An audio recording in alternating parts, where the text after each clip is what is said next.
Bonjour à tous et ravi de vous retrouver pour ce nouvel épisode du Comics Dude.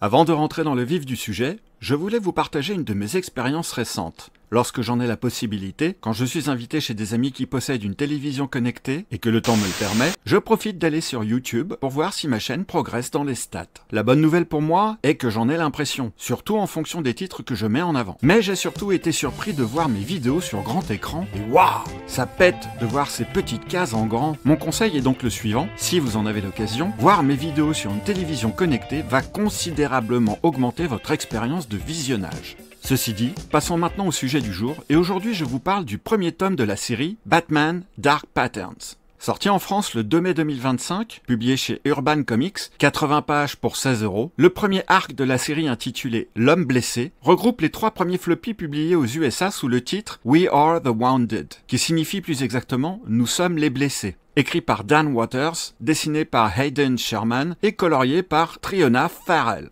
L'introduction ouvre sur 3 pages et commence avec un clin d'œil de la série des années 60. Elle nous présente un Batman qui, après 3 ans d'existence, s'est résolu à ne pas se laisser dépasser par Gotham City. Cette mégalopole qui ne cesse d'avoir des maux plus horribles les uns que les autres et que beaucoup de ses travers ne peuvent être soignés par un seul homme, aussi déterminé soit-il, et qu'il doit se limiter aux affaires qui lui paraissent à sa portée.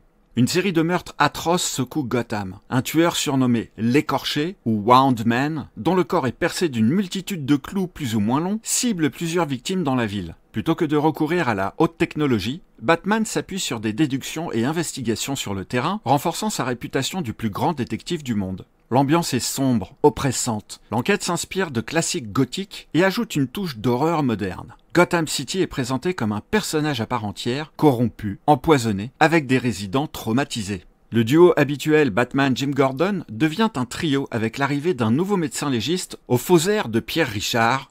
Quand même, pour moi, c'est un événement. Désolé, fallait que je la fasse. Il est décrit comme extrêmement professionnel par Gordon, mais Batman ne le sent pas spécialement, et à la lecture, on ne peut s'empêcher de se poser des questions à son sujet. Peut-être un prochain nouveau vilain de cette nouvelle série, ce n'est pas impossible. Il reste cependant un vétéran de Gotham qui a vu beaucoup de choses, mais cet Écorché le perturbe. Il aide Batman à établir les profils biologiques des victimes. Ses commentaires précis sur les mutilations des corps indiquent que les blessures ne sont pas faites pour tuer, mais pour faire ressentir la douleur, ce qui alerte immédiatement Batman sur la nature rituelle et sadique des meurtres. Les positions des clous font référence à des gravures médiévales historiques, inspirées de celles du Wound Man, un dessin médiéval de médecine, un vrai schéma médical du XVe siècle, utilisé par des chirurgiens pour illustrer les traumatismes qu'un corps peut subir, épée, flèche, couteau, etc. Nous sommes clairement dans une série qui semble vouloir privilégier le Batman détective que le super-héros et des récits à tailles humaines, sans prétention de devoir sauver toute l'humanité contre une menace gigantesque. La subtilité dans ce récit réside dans le fait que l'Écorché, insensible à la douleur, est transpercé de part en part par de multiples objets qui évitent de justesse tout organe ou artère susceptible de provoquer la mort. Le moindre déplacement de ses armes blanches lui serait fatal et empêche Batman de lui bourriner la gueule, de lui maraver sa tronche, comme à son habitude avec ce genre de crapule.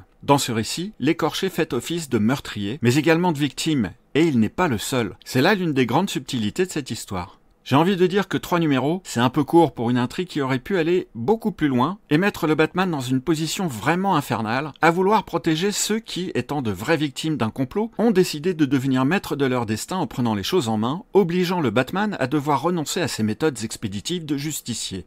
Trop courte, certes, mais cela reste une bonne histoire, qui se lit bien, avec un découpage séquentiel clairement emprunté à Andrea Sorrentino, mais avec une touche personnelle, qui invite le lecteur à devenir un personnage observateur invisible et silencieux, faisant partie intégrante de l'histoire. Certaines planches ont une vraie dynamique, voyez ici comme la composition entre l'angle de vue, les lignes de force et le découpage des cases est en parfaite adéquation. J'ai eu l'impression de voir la scène au travers du plafond, et autant je n'avais pas du tout apprécié son travail sur Absolute Wonder Woman, je dois avouer qu'ici, son trait de crayon me convient. Alors allez savoir, je pense que les couleurs y sont pour beaucoup. Et pourtant, elles n'ont ici franchement rien d'exceptionnel, et même si elles font le job et donnent à Gotham une ambiance glauque, sont loin de laisser une empreinte visuelle indélébile. Dark Patterns est une mini-série de 4 histoires. De ce que j'ai pu voir et comprendre, chaque épisode rassemblera 3 fascicules US, ce qui fera à chaque fois des récits courts et seront malheureusement publiés en 4 tomes par Urban Comics, soit environ 80 pages pour 16 € à chaque fois. 4 épisodes de 3 chapitres, cela correspond à 12 chapitres au total, soit une année éditoriale US. Trouvant pour ma part que cela représente pour chaque tome un comic book trop petit et donc trop cher pour trop peu de pages, je ferai l'impasse et attendrai qu'Urban nous sorte une intégrale l'année prochaine pour avoir la série complète dans un seul beau gros volume. Je croise les doigts.